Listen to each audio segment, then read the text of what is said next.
আসসালামু আলাইকুম।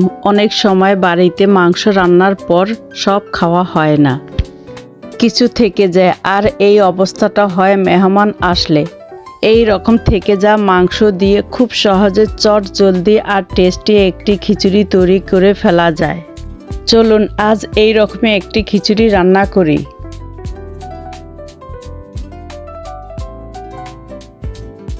আমার কাছে এরকম এক বাটি গরুর মাংস রান্না করা আছে, প্রায় হাফ কেজির মতো। এখানে তেল, ঝোল, মাংসের ঝুরা আছে, এগুলো রান্নার কাজে লাগাবো। একটা প্যানে আমি প্রায় 2.5 কাপ বাসমতি চাল ধুয়ে নিয়েছি। বুটের ডাল নিয়েছি 1 মুঠো। মশারির ডালও আমি নিয়েছি 1 মুঠো। আর দিয়ে দিচ্ছি 2 মুঠো আগে থেকে বেঁচে যাওয়া পোলাও। এতে করে স্বাদটা আরও দ্বিগুণ বেড়ে যাবে। 1 টেবিল চামচ আদা রসুন বাটা দিয়ে দিয়েছি। পেঁয়াজ কুচি দিয়েছি হাফ কাপ। 2টি তেজপাতা টুকরো করে দিয়ে দিচ্ছি। সব মিশিয়ে নিব। আমার চুলা কিন্তু বন্ধ আছে।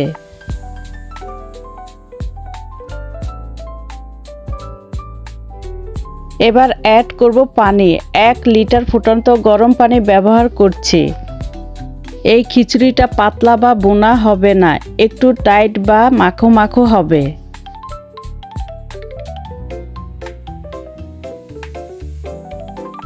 এখন ঢাকনা লাগিয়ে চুলোর আঁচটা অন রেখে রান্না করব একটা বলক আসা পর্যন্ত। এই সময় চুলোর আঁচটা মাঝারি করে রাখবো। আর এখন দিয়ে দিচ্ছি স্বাদ মতো লবণ। লবণ দিয়ে আমি আবারও ভালো মতো মিশিয়ে নিচ্ছি।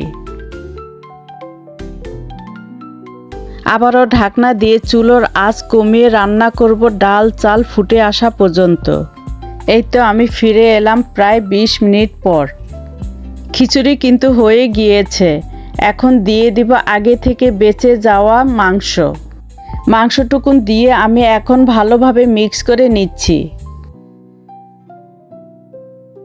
খিচুড়ির পানিটা আরেকটু আমি কমিয়ে নিব। এখন অ্যাড করছি 7-8টি আস্ত কাঁচামরিচ ফ্লেভারের জন্য। লবণটা আমি চেখে দেখেছি, লবণ কম হয়েছে। আবারও আমি কিছুটা লবণ অ্যাড করে নিয়েছি। লবণটা দিয়ে আমি আবারও ভালো মতো মিশিয়ে দমে রেখে দিব 20 মিনিট।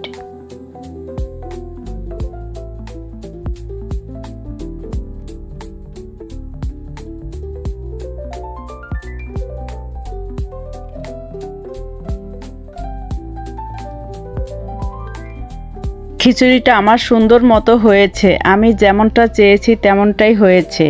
এখন আমি পরিবেশন করব।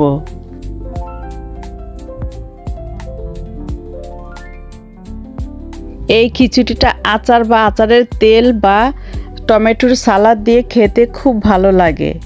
বাসায় ট্রাই করুন, আশা করি ভালো লাগবে। রেসিপিটি ভালো লাগলে লাইক, কমেন্ট, শেয়ার করতে ভুলবেন না।